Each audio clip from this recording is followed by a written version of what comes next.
Welcome back to C Turbo Addicts channel. Wanted to take a quick second to talk about something I couldn't find any reviews on, and I think it's important that I made one. So I am wrapping up my 8.5 cert roll cage here. That's the plan, for it to be 8.5 cert.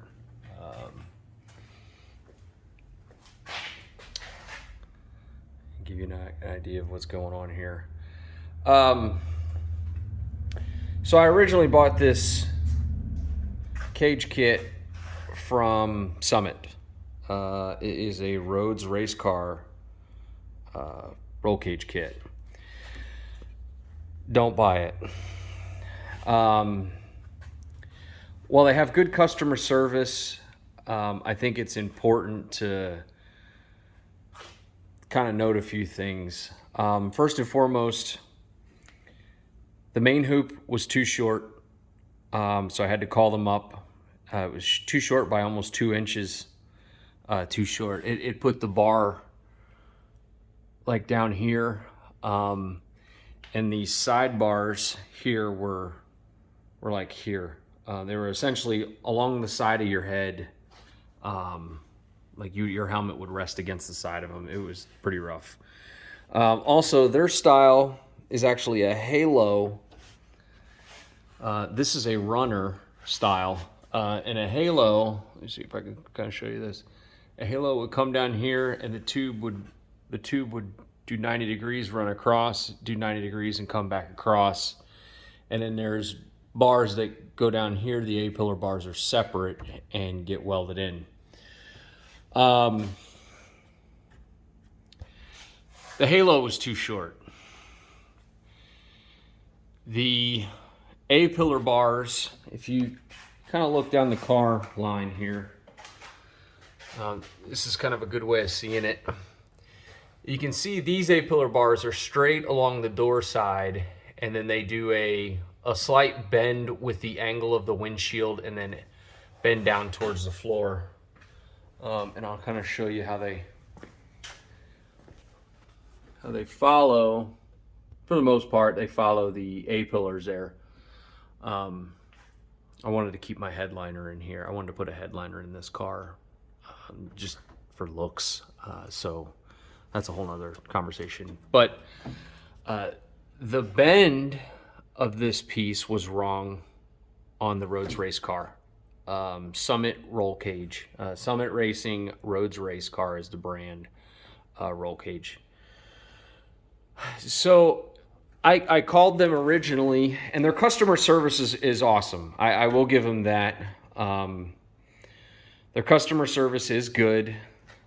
They send them with a few pre-notched parts. Essentially, here's a halo. Here's a halo from the car. Couple of them come with a little pre-notch done on them. A lot of the notches that I found were way out of whack. I don't even know what the intent of some of the notches were. They weren't square with the tube, or they're notched crooked. So let me get back to what I was saying. Their customer service, though, is good. I called them and I said, hey, look, this main hoop is short. And I sent them pictures of it. And this is kind of hard to see here, but this is obviously after rework and everything. But that main hoop was over here. And it was too low and it was too narrow. So I called them up and I said, hey, look, this main hoop's too short. They made me another one and sent it to me free of charge. They made it to the dimensions that I told them it needed to be made.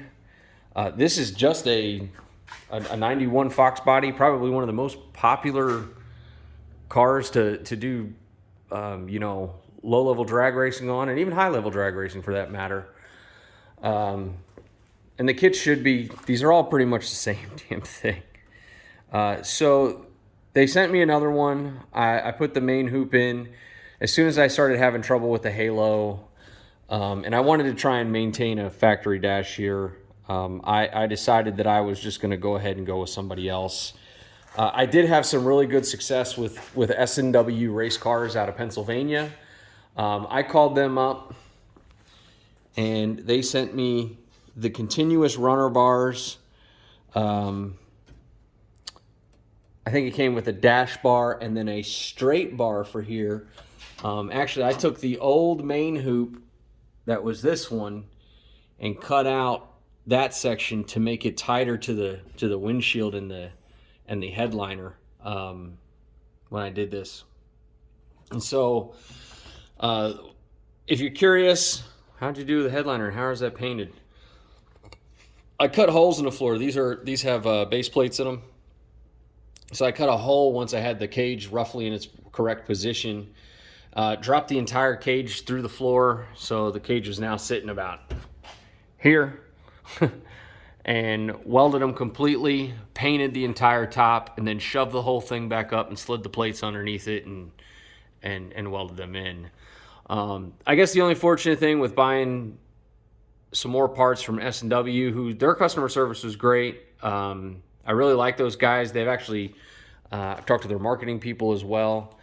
They came through clutch. I really wish I would have bought the entire kit from S&W from the start. It would have been the exact same price as Summit, and I would have gotten it a whole lot quicker, with a whole lot more confidence, because their stuff, I mean, I only had to trim, like 1.5 inches off of the extra they gave me, and it plopped right in, and I was extremely happy with all of it. So I actually went back to them and I got the swing out bar kit as well, and decided to order another piece of tube, which I really didn't need, but I added, you can run these to the tunnel, but I've got subframe connectors in the car, so I ran them down and welded them onto the subframe connectors and put a cap on it, and then added these bars back to the upper torque boxes just to kind of make it a little bit stiffer. It's definitely solid now.